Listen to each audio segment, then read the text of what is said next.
Irmãos, hoje nós vamos falar de um milagre. Puxa, ele é muito legal, muito interessante. E eu quero ser o mais prático e mais objetivo possível com vocês. Nós vamos falar sobre a figueira que secou. Abrem comigo Mateus capítulo 21. E de manhã, voltando para a cidade, teve fome. Irmãos, quem estava voltando para a cidade e teve fome? Jesus. E avistando uma figueira perto do caminho, dirigiu-se a ela, e não achou nela senão folhas. E disse-lhe: nunca mais nasça fruto de ti. E a figueira secou imediatamente. E os discípulos, vendo isso, maravilharam, dizendo: como secou imediatamente a figueira? Jesus, porém, respondendo, disse-lhes: em verdade vos digo, que se tiveres fé e não duvidares, não só fareis o que foi feito à figueira, mas até se a esse monte disseres: ergue-te e precipita-te no mar, assim será feito. E tudo o que pedires na oração, crendo, o recebereis. Vamos ler em Marcos, irmãos, Marcos capítulo 11, Marcos capítulo 11, a mesma passagem, no 12. Acompanhem comigo, nós vamos ler a mesma passagem, falando a mesma coisa. E no dia seguinte, quando saíram de Betânia, teve fome. Vendo de longe uma figueira que tinha folhas, foi ver se nela acharia alguma coisa. E chegando a ela, não achou senão folhas, porque não era tempo de figos. E Jesus falando, disse à figueira: nunca mais coma alguém fruto de ti. E os seus discípulos ouviram isso. Até aí, irmãos. E aí, depois ele continua no versículo 20. E eles passando pela manhã, viram que a figueira se tinha secado, desde as raízes. E Pedro, lembrando-se, disse-lhe: mestre, eis que a figueira que tu amaldiçoaste, secou. E Jesus respondeu e disse-lhes: tende fé em Deus, porque em verdade vos digo, que qualquer que disser a esse monte: ergue-te e lança-te no mar, e não duvidar em seu coração, mas crê que se fará aquilo que diz, tudo o que disser será feito. Por isso vos digo, que tudo o que pedires orando, crendo, o recebereis, e tê-lo-eis. Amém? Glória a Deus. Agora vamos voltar para Mateus capítulo 11, irmãos, que a gente vai usar Mateus 21. Nós vamos usar o texto de Mateus 21.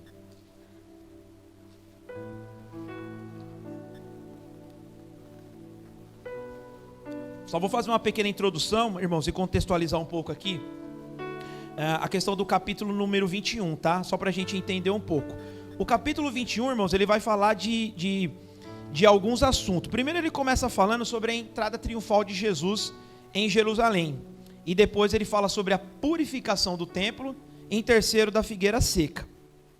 Falando sobre a entrada triunfal de Jerusalém, irmãos, no capítulo 21, ele diz assim: quando se aproximaram de Jerusalém e chegaram a Bet-Jafé, ao monte das oliveiras, enviou então Jesus 2 discípulos, dizendo: ide àquela aldeia onde está de fronte, e logo encontrareis um jumento preso e um jumentinho com ela, desprendei e trazei-mos até aqui. Irmãos, essa é a entrada triunfal de Jesus em Jerusalém, é onde Jesus ele foi reconhecido pelas pessoas. E aí no começo do capítulo ele fala sobre isso, essa passagem é muito conhecida. Jesus pede para ir pegar uma jumenta que estava presa, tinha um jumentinho lá, e isso era uma profecia, irmãos, uma profecia que está lá em Zacarias capítulo 9, Zacarias já profetizou sobre isso, dizendo que o rei ia entrar sentado no lombo de uma jumenta, com um jumentinho, né? Um rei super simples. E aí, irmãos, olha que coisa interessante, o povo, o judeu, ele já esperava por um rei, eles estavam passando por muito sofrimento, muita dificuldade, sendo escravizado e maltratado pelo poder daquela época, que era Roma, que comandava tudo ali. Então eles faziam muitas coisas injustas contra os judeus, e eles estavam aguardando o rei. E aí o rei aparece, Jesus aparece, mas não aparece exatamente como eles queriam. O rei que eles idealizavam não estava entrando em cima de um jumentinho, irmãos. Coisa simples. Mas teve muita gente que entendeu. Quando Jesus entra em Jerusalém, sentado nesse jumentinho, há uma grande festa. As pessoas preparavam o caminho. Jesus ia passando e o povo gritando: aleluia, hosana nas alturas, glória a Deus, glória a Deus, glória a Deus. E aí no versículo número 11, no próprio capítulo 21, ele diz assim: e a multidão dizia: este é Jesus, o profeta de Nazaré, da Galileia. Quando as pessoas perguntavam: e quem é esse que está vindo aí? Por que tanta festa para ele, sentado no lombo de um jumento? E as pessoas respondiam, a multidão: este é Jesus, o profeta de Nazaré, da Galileia. Capítulo 21 começa assim: Jesus entrando triunfalmente lá em Jerusalém. Aí continua o capítulo. No versículo 12 ele fala sobre a purificação do templo. Uma passagem também muito legal. Logo que Jesus é reconhecido pela multidão, sentado no lombo do jumento, o povo reconhecendo ele como profeta, como filho de Deus, agora Jesus vai até o templo, Jesus vai até a igreja. Jesus vai até a igreja. Só que quando chega lá na igreja, irmãos, essa passagem muito conhecida também, Jesus se surpreende com o que está acontecendo lá. A casa de Deus, que ele diz que é uma casa de oração, agora ele diz que a transformaram ela em covil de salteadores. Há um grande comércio na igreja agora. A igreja está funcionando normalmente, fazendo os seus cultos, os atos religiosos, mas agora se instaurou um comércio muito grande pela igreja. Eu já falei um pouco sobre isso. Havia um encontro dos judeus ali todo ano no templo, eles iam de todas as partes, trazendo o seu sacrifício. Como era muito longe, então se dizia que podia comprar o animalzinho para sacrificar lá em Jerusalém, e o povo estava fazendo um comércio muito grande na igreja. E aí Jesus chega, se depara com aquilo, e Jesus fica muito bravo, e coloca todo mundo para correr. Derruba as bancas, fala: para com isso, não é isso que eu ensinei para vocês através das escrituras. Vocês estão fazendo tudo errado. Vocês estão fazendo atos religiosos, mas o coração de vocês não estão em mim. Vocês estão fazendo atos religiosos visando o lucro, visando o poder, e não é nada disso. Jesus coloca todo mundo para correr. E olha que coisa interessante, quando Jesus coloca todo mundo para correr, no versículo 14, olha só que legal: e foram ter com ele ao templo cegos e coxos, e os curou. Então Jesus vai para aquele lugar, tem toda essa bagunça, ele manda todo o povo embora, e agora ele pega, as pessoas começam a procurar ele, os cegos, os aleijados, todos aqueles milagres que Jesus já fez, que a gente já falou, as pessoas começam a procurar ele, ali no templo mesmo. E aí continua, ele diz: vendo então os principais, os sacerdotes e os escribas, as maravilhas que fazia, e os meninos clamavam no templo: hosana ao filho de Davi. Algumas outras traduções dizem que as crianças clamavam ali, vendo as maravilhas, dizendo: hosana ao filho de Davi. E os sacerdotes da época, os líderes religiosos, ficaram muito bravos e disseram: parem de gritar, parem de clamar, vocês não sabem o que vocês estão falando. E Jesus repreende, e eles dizem assim: vocês nunca ouviram? Vocês nunca leram? Que das criancinhas de peito é que sai o perfeito louvor? Hosana ao Filho de Deus. E ele disse: deixa vir as crianças, deixem elas clamar, porque elas sim louvam de todo o coração.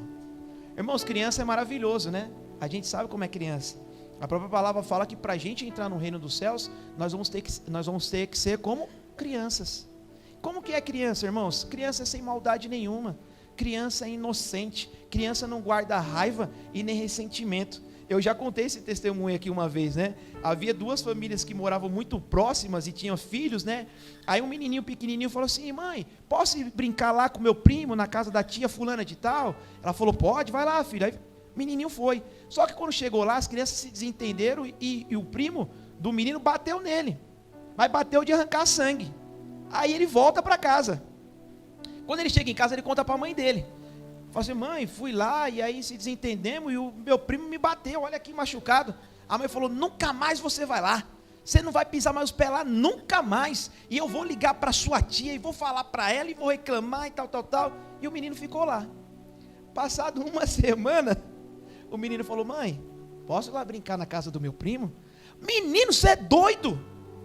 Você foi lá na semana passada, ele te bateu, arrancou até sangue de você. Ele falou: não, mas sabe o que é? É que ele é meu amigo. Ele é meu amigo. Esqueceu, irmãos. Esqueceu a raiva, não guardou rancor, nem nada, muito pelo contrário. Quis ir lá brincar de novo. Irmão, será que a gente como adulto faria isso? Será que a gente voltaria lá? E ainda tinha coragem de falar: não, mãe, ele é meu amigo. Pois é assim, irmãos, que a gente vai entrar no reino dos céus. Quando a gente tiver essa inocência, quando a gente tiver essa vontade, essa coragem de perdoar as pessoas, aqueles que nos ofenderam, aqueles que fizeram mal para nós. Esse é o evangelho, esse é o cristianismo. É como o pastor falou, nós estamos aqui congregando, nós estamos dizendo que nós somos um único corpo, nós estamos dizendo que nós somos uma única família. Agora, faz sentido eu estar muito bem e o meu irmão Gabriel está muito mal e eu não ligar para isso? Não faz. Se nós estamos falando que nós somos a mesma família, o mesmo corpo, se está bom para mim, tem que estar bom para os irmãos. E nós temos que fazer de tudo para que esteja bom, irmãos. Não é estar bom para mim e problema do Gabriel. Se ele está desempregado, se ele está com problema de saúde, é problema dele. Não tem nada a ver com isso. Não, irmãos, isso não é cristianismo. Isso não é evangelho. Então, nós temos falado muito sobre isso. Do evangelho verdadeiro. Do evangelho de renúncia. Do evangelho de perdão. Do evangelho de você dar. Não é ganhar, é você dar. O evangelho é mais você abrir mão do que você ganhar. Esse daí que estão pregando por aí, que você vai ganhar, que você vai ser bem sucedido, que você vai lucrar, não. Não é isso, esse é outro evangelho. O evangelho verdadeiro é aquele que você vai abrir mão dos seus prazeres, das suas vontades, do seu tempo, do seu dinheiro, da sua família. Esse é o evangelho. Em prol de quem?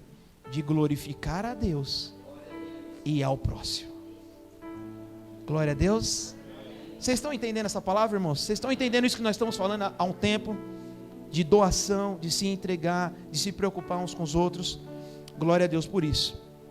Então, irmãos, aí Jesus fala sobre isso, né? Tem todo esse trabalho expulsando as pessoas. Depois ele cura os enfermos ali. Ouve o louvor das criancinhas de peito. E aí no versículo 17 ele diz assim a palavra: e deixando-os, saiu da cidade para Betânia e ali passou a noite. Então é meio que como se o dia tivesse acabado, né? Jesus já entrou triunfou lá em Jerusalém, a entrada dele triunfal, já foi no templo, resolveu o que tinha que resolver, já curou o povo que estava enfermo, já explicou para os escribas como é que tem que se comportar como criança. Agora praticamente o dia acabou. Jesus agora vai se recolher com os seus discípulos para poder descansar. Vai passar a noite. E o lugar que ele escolheu aqui é Betânia. Betânia ficava a cerca de 9 a 10 quilômetros ali de Jerusalém. Então, Jesus se caminha com seus discípulos para lá e vai descansar. Aí, continua no versículo 18. Dá uma olhadinha aí na sua Bíblia.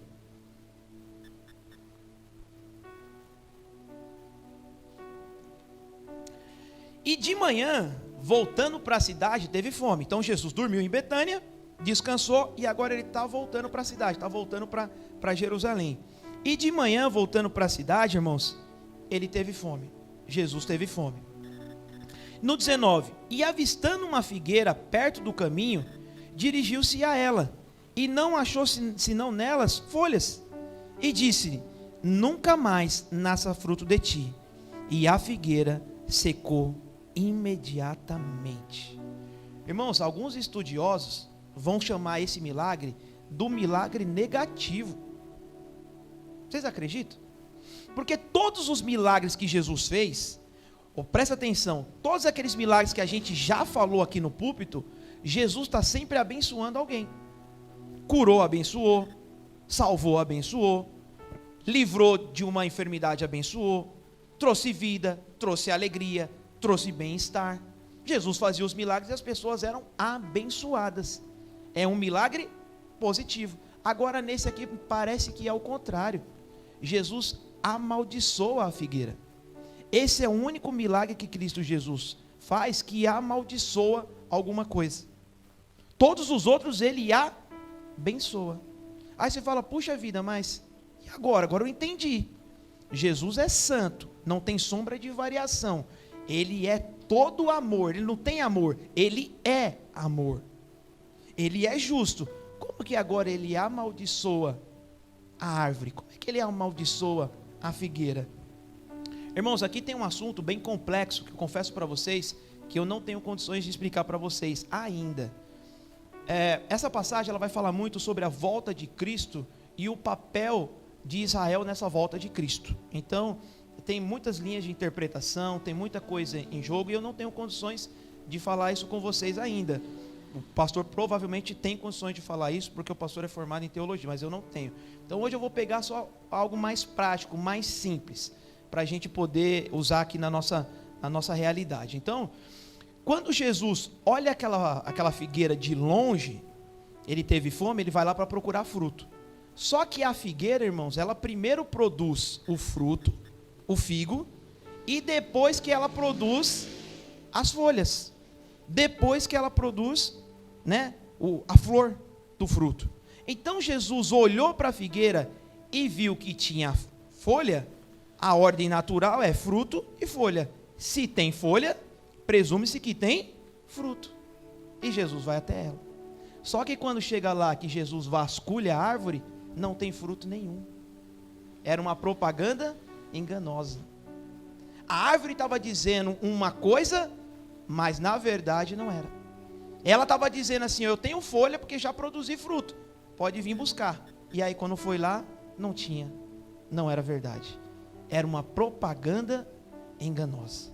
Você sabe quando pessoas tentam passar algo que elas não são? É mais ou menos isso. É mais ou menos isso. Você pega principalmente, irmãos, no campo financeiro. O Senhor falou muito comigo ao meu coração com relação a essa parte financeira. E muito me ajudou quando eu fiz o curso CRAU com o Sérgio e com a Érica. Então olha só que coisa interessante. Se chega um irmãozinho aqui na frente e ele estaciona aqui uma Hilux aí. Ele estaciona uma Hilux. Você olha para o irmão, aí você fala: nossa, esse irmão deve ter dinheiro. Ele deve ter condições de ter comprado a Hilux, né? Está andando com um carrão por aí. Mas sabe o que acontece? Na maioria das vezes, quem tem esses carros estão todos financiados. Todos financiados. Então, na verdade, aquele carro não é dele, aquele carro é do banco. Ele está pagando para o banco. Mas quem vê, fala: puxa, ele tem muito dinheiro.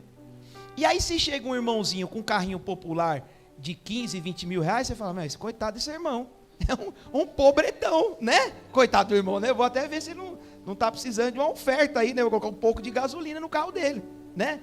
Só que se esse irmão está com esse carrinho popular pago, ele tem mais grana do que o outro, que está com a Hilux, que não está paga. Não é verdade? E aí a gente fica muito olhando pela aparência, entendeu? A aparência, ele tem muita flor, tem muita folha, mas quando você vai ver, não tem fruto. A mesma coisa é para a questão de relacionamento.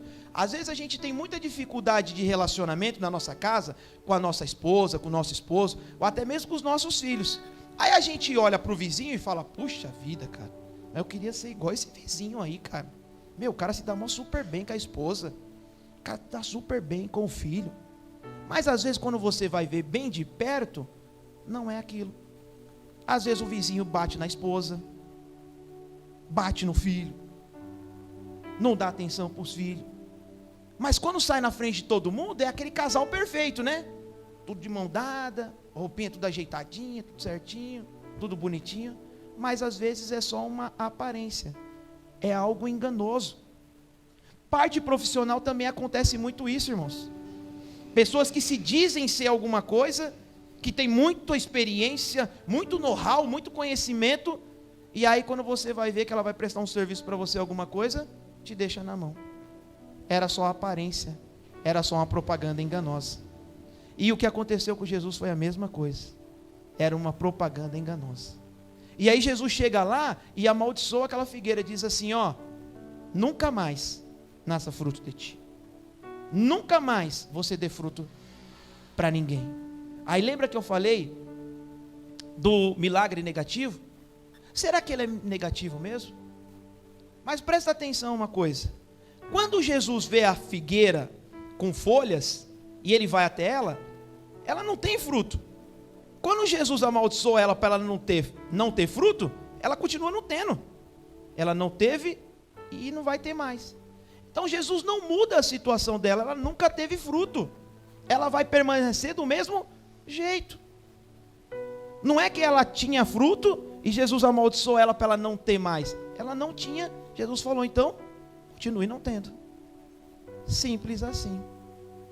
Em Romanos capítulo 1, tem um capítulo muito interessante, que vai falar sobre muitos pecados, principalmente pecados voltados para homoafetividade, homossexualidade. E Jesus diz assim, por que vocês não me obedeceram? Por que vocês não estão dando ouvidos para mim? Eu vos entreguei a paixões infames, para que vocês façam o que vocês quiserem. Então, já que vocês não estão me dando ouvidos, façam o que vocês quiserem. Então Jesus coloca ali uma sentença que a pessoa já está fazendo. E é a mesma coisa quando chegar no julgamento final. Aquele que não deu ouvidos ao Senhor Jesus, aquele que não deu ouvido à sua palavra, e ele chegar perante o Senhor vai falar para ele a mesma coisa. Fique do mesmo jeito que está. Você já estava em pecado, continua no mesmo pecado. Vocês entenderam, irmãos? Então não é um milagre negativo. Não, Jesus está tentando passar uma mensagem para nós, dizendo assim, não viva de aparência. Se você tem uma dificuldade, se você tem um problema, seja sincero. Olha que coisa linda que a irmã fez. Estou com um problema, não sei como fazer, me ajudem. Me ajudem. Não é pecado, irmãos. Quem não tem problema, quem não tem dificuldade? Quem é que sabe tudo nessa vida? Não vivam de aparência. Falem a verdade. Tenho dificuldade nessa área, tenho problema nessa área. E aí Cristo Jesus, eu tenho certeza que ouve as suas palavras sinceras, como vai ouvir da irmã.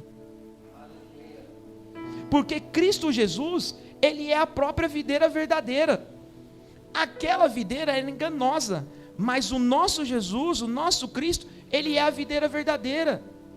E Ele disse assim, vocês têm que estar em mim, na videira verdadeira, para que vocês possam dar frutos, e bons frutos. Vocês são os ramos, e o meu Pai é o agricultor, que cuida, que aduba, e que às vezes faz até poda, viu, irmãos? Só que poda é diferente de corte. Quando você vai podar uma árvore, quando você vai podar uma planta, você faz aquela poda correta, aonde ela vai crescer de novo, o que é diferente de corte. Fez o corte no lugar errado, ou cortou de uma maneira errada,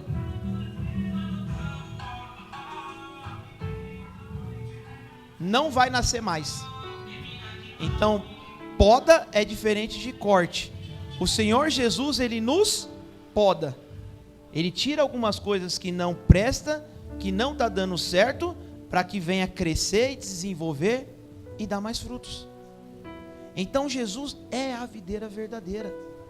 E Ele nos criou para que a gente possa dar bons frutos, para a honra de Deus e para o nosso próximo, para o nosso semelhante.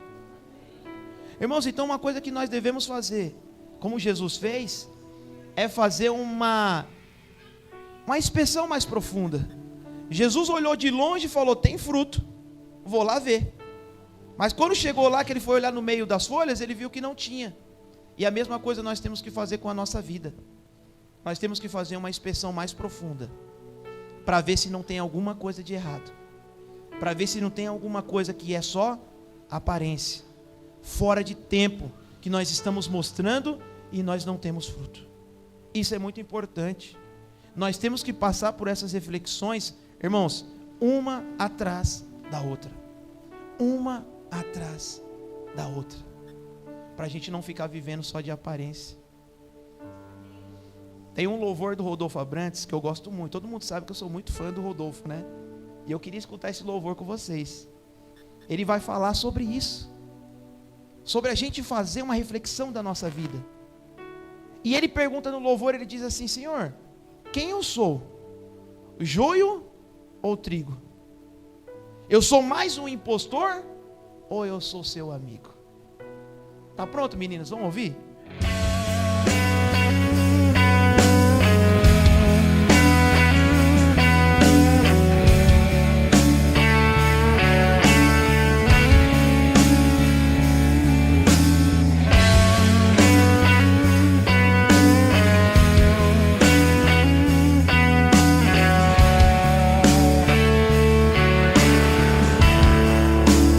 Eis-me aqui, já tirei a máscara. Não esconda o teu rosto de mim. Eis-me aqui, sem minhas armas, diante do fogo. Eis-me aqui, já tirei a máscara. Não esconda o teu rosto de mim. Eis-me aqui, sem minhas armas, diante do fogo. Só tu sabes quem vai ganhar, quem vai perder. Só tu sabes quem vai subir, quem vai descer.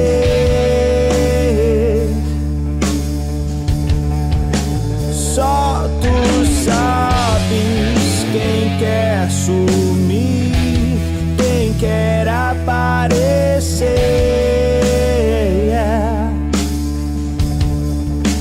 Só tu sabes quem vai desistir, quem vai permanecer.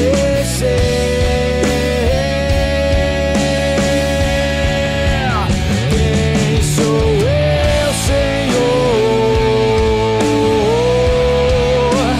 Joio ou trigo? Quem sou eu, Senhor? Mais um impostor ou seu amigo? Quem sou eu, Senhor? Joio ou trigo? Quem sou eu, Senhor? Mais um impostor ou seu amigo? Quando o fogo descer, eu quero queimar até que eu venha ser só que o fogo deixar. Quando o fogo descer, eu quero queimar até que eu venha ser só que o fogo deixar. Quando o fogo descer, eu quero queimar até que eu venha ser só que o fogo deixar. Quando o fogo descer, eu quero queimar até que eu venha ser só que o fogo deixar. Eu quero ser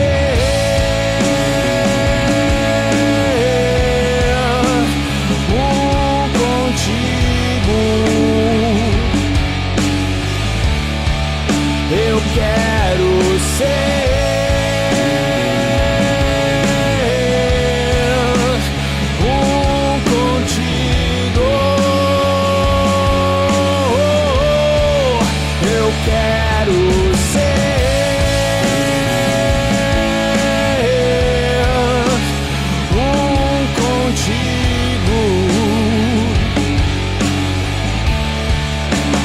quero ser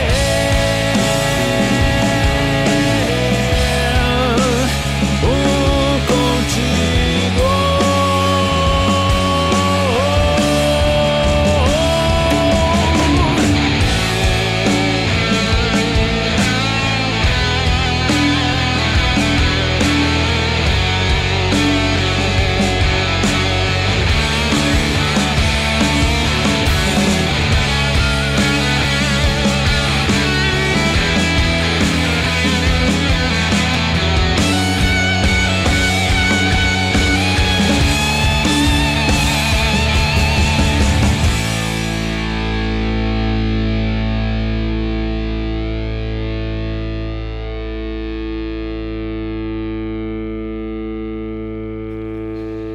Glória a Deus, irmãos. Vocês entenderam a letra? Gostaram? Irmãos, é engraçado que a primeira vez que a gente vê falar sobre folhas de figueira é lá em Gênesis. Deus cria Adão e Eva, coloca eles no jardim, e aí o Senhor passa uma orientação para Adão. Diz assim: Adão, aqui você pode fazer tudo o que você quiser. Dá nome para os animais, tem os frutos para você comer, tá tudo direitinho aí, fica tudo bem aí. Só tem uma coisa que eu peço para você: não coma do fruto dessa árvore aqui, que é do conhecimento do bem e do mal. Ele passa essa orientação. Foi uma única coisa, irmãos.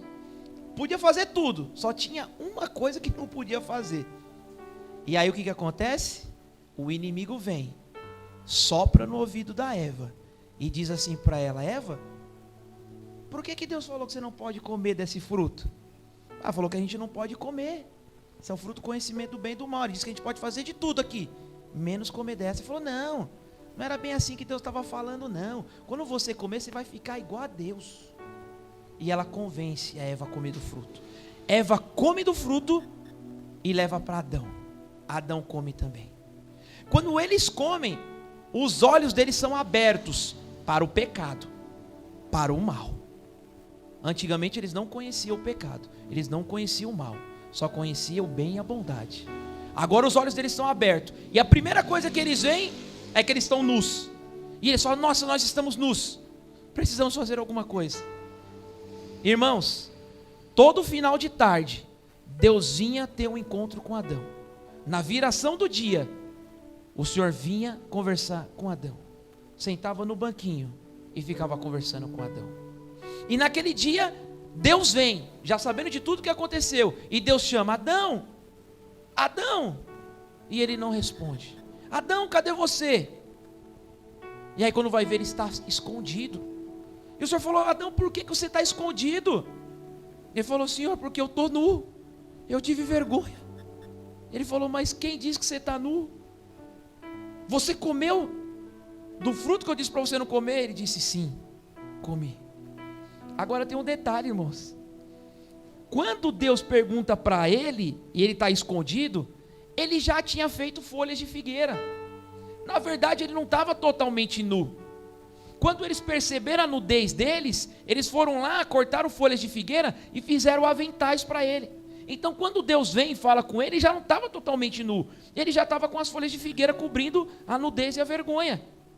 Mas por que ele disse que está nu? Porque na verdade, irmãos, folhas de figueira é só uma desculpa. Mas para Deus, não tampa a nudez, não tampa a vergonha. Folha de figueira não tampa. Não tampa. Era só uma mera desculpa. Então, irmãos, tem muita coisa na nossa vida que a gente inventa como desculpa, que são folhas de figueira, que não adianta absolutamente nada. Deus conhece lá no íntimo, Deus conhece lá no secreto, Deus conhece tudo, tudo. E o que na verdade Ele quer é que nós sejamos um com Ele, como Ele é um com o Pai. Uma relação aberta, uma relação de cumplicidade, uma relação de entrega, uma relação de busca e de adoração. Ser um com Cristo, como Ele é um com o Pai. Glória a Deus. Quero orar com você, fique de pé.